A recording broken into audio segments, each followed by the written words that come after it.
Hi, so you're here to become a rooster? You're here to become a rooster? Yeah, okay. You didn't really sign up for this, but I thought I could see it. You are a rooster. A lot of the DNA of the rooster, one of my strongest roosters is called Rudolph. He's a big black rooster. He's super strong. The hens love him. And I mean, you're gonna...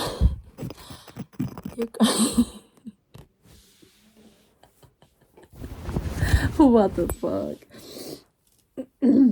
I need to test you now with the aroma. It's a pheromone.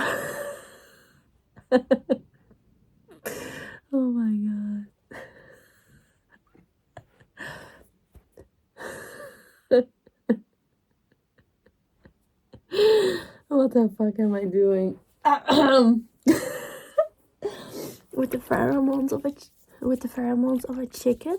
It sounds so weird if you're still a human, but it's really normal. When you're a rooster, it's so normal. You know, several times a day. So the roosters.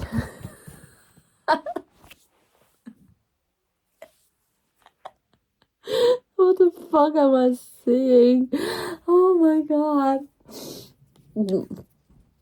Roosters are very virile, and they're very horny.